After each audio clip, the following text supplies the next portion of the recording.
Eh bien, bonjour à toutes et à tous, mes très chers amis. On se retrouve aujourd'hui pour le débrief de l'étape numéro 8 du Tour de France. Victoire de Mats Pedersen au sprint devant Jesper Philipsen et Wout van Aert. On va débriefer ensemble cette étape. Très longue étape aujourd'hui au programme avec l'arrivée à Limoges. Le dernier vainqueur à Limoges, c'était Marcel Kittel devant Bryan Coquard.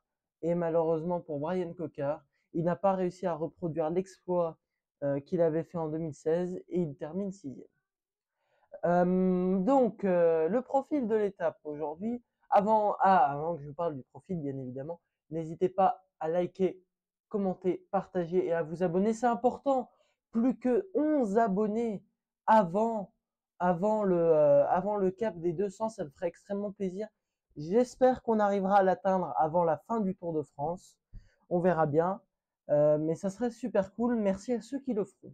Ça me ferait vraiment plaisir. Bref, aujourd'hui, on se retrouve pour le débrief de l'étape. Alors, il y aura pas grand-chose à dire, hein. C'est alors une étape pour les sprinters punchers, vu que en fait, c'est une arrivée en côte. L'organisation l'a qualifié comme une arrivée d'accidenté. Et ben, on n'a pas été déçus, hein. Franchement, on n'a pas été déçus de cette étape. On a eu le droit à un sprinter royal à la fin avec la victoire de Mats Pedersen. Mais avant, avant la victoire de Pedersen et le sprint, une échappée de trois valeureux soldats, trois courageux, Anthony Turgis, Anthony Delaplace, c'est déjà sa deuxième échappée, hein, Anthony, et Tim Declercq, un habitué de l'avant du peloton, mais cette fois-ci, il a eu un bon de sortie de la part de son équipe, et ça permet de mettre en valeur ce coureur ce coureur qui roule souvent aux côtés de Sylvain Dillier et d'autres que j'oublie. Et voilà, on va dire que c'est une belle récompense pour lui. C'est sympa de l'avoir vu. Donc ils ont fait course en tête, ils ont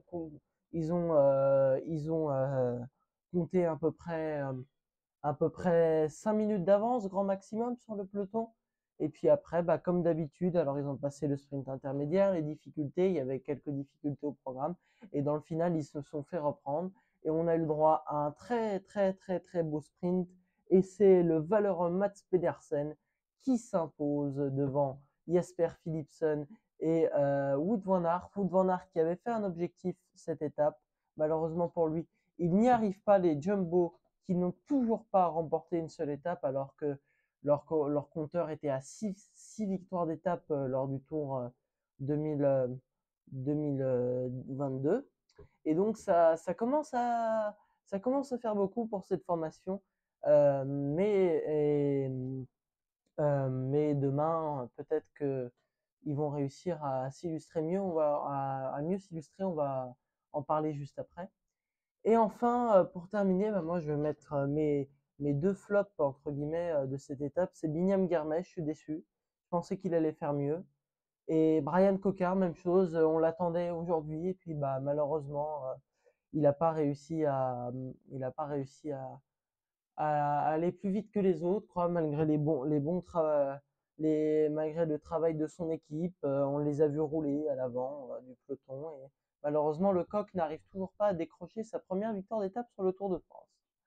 Demain, grosse étape au programme, l'arrivée au Puy-de-Dôme. Alors on va se rappeler du duel Anctil-Poulidor en 64, les Ocaña, les Louison Bobet, passés par là, de grands coureurs ont franchi ce col.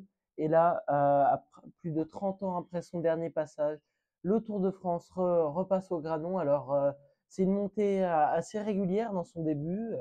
Et puis après, les 5 derniers kilomètres sont des passages rouges très difficiles à emprunter. Ça ne fera que monter. Il n'y aura aucun moment de répit lors de cette partie. Et je vois bien les favoris s'illustrer.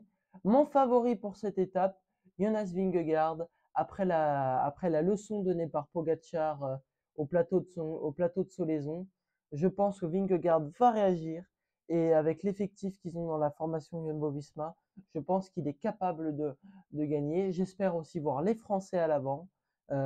J'espère aussi voir David Gaudu, Romain Bardet offensif pour aller récupérer du temps avant la fin de ces dernières semaines. Alors le profil est plutôt calme. Seul une difficulté est classée en deuxième catégorie pour animer l'étape avant le passage au Puy de Dôme. J'ai hâte de voir cette étape avant le jour. Bref, je vous remercie à tous d'avoir suivi la vidéo. Encore une fois, n'hésitez pas à liker, commenter, partager. Ça me ferait vraiment extrêmement plaisir. Je vous dis à une prochaine. C'était Elio.